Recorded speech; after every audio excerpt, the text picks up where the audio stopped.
Jail મોકલો, અભિષેક હત્યામાં jail મોકલો,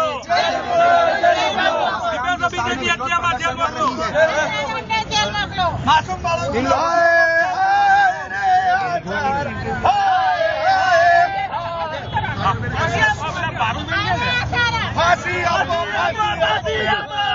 ये लोगों की मांग है कि आसाराम को फांसी दी जाए, क्योंकि जोधपुर की पुलिस और जोधपुर की न्यायिक प्रक्रिया कार्रवाई कर रही है।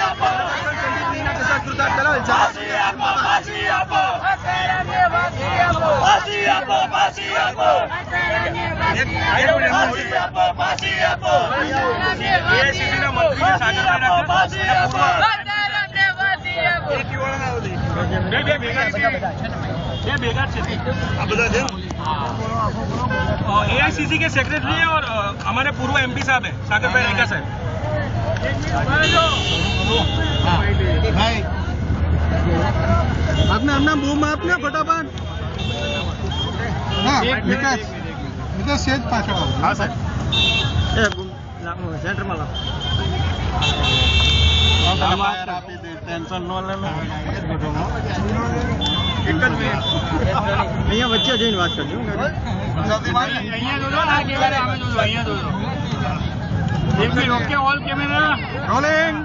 મુકેશભાઈ રોલ જી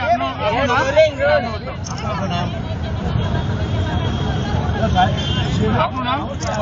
ભારતીય જનતા પાર્ટીના શાસનમાં છેલ્લા ઘણા વર્ષોથી ગુજરાતમાં ફૂલેલી ફાલેલી આશારામની ગંદકીને બદબુવા હજારો એકર જમીન જેણે હડપાવી લીધી, લોકોના બલિદાન લીધા, અભિષેક અને દીપેશના જેણે બલિ ઉતાર્યા, એવા ભારતીય જનતા પાર્ટીના રાજમાં મોદી અદવાણીની સંઘમાં આ આશારામે પૂરા દેશની અંદર જ્યાં જ્યાં આશ્રમો કર્યા છે, લોકોની મિલકતો હડપાવી લીધી છે અને સત્સંગના નામે અને ધર્મના નામે લોકો ઉપર જે પ્રકારનો આતંક કર્યો છે, સાથે સાથે એકદમ વ્યભિચારી કહી શકાય અને જે બળાત્કારી આવા ગુજરાત માટે આ મોટામાં મોટું કલંક ગણાય, માટે આશારામે જ્યાં ભૂતકાળમાં અસામાજિક પ્રવૃત્તિના ધંધા કર્યા હતા, લોકો કહે છે કે આ જ વિસ્તારમાંથી જેનું નેતૃત્વ મુખ્યમંત્રીશ્રી કરી રહ્યા છે, એ જ વિસ્તારમાંથી ભૂતકાળમાં એણે ખરાબ પ્રવૃત્તિઓ કરેલી છે, શું કરી છે હું કહેવા માંગતો નથી, પણ ધન્ય છે રાજસ્થાનની કોંગ્રેસની સરકારને, પોલીસને કે આને નાથી અને જેલ ભેગો કર્યો, પણ ગુજરાતના આ રાજમાં છેલ્લા ઘણા વર્ષોથી આ દીપેશ અભિષેકના બલિ ચડાવનારા, નરાધમ કૃત્ય કરનારા આશારામને આ રાજમાં હંમેશા સંરક્ષણ મળ્યું છે અને આજે પડદો ખુલી ગયો છે। આવા ભારતીય જનતા પાર્ટીના શાસનમાં આશારામે પૂરા દેશની અંદર વકરી અને પોતાની એક જાળ બિછાઈ છે અને ધર્મને કંઈ લેવા દેવા નહીં, લોકોનું શોષણ કરવાનું, વ્યભિચાર કરવાનો, બળાત્કાર કરવાનો, એ પ્રકારના આ વિસ્તારમાંથી ઊભા થયેલા આ નરાધમને, પાખંડીને એને ફાંસીની સજા થાય એવી સમગ્ર દેશના લોકોની માગણી છે,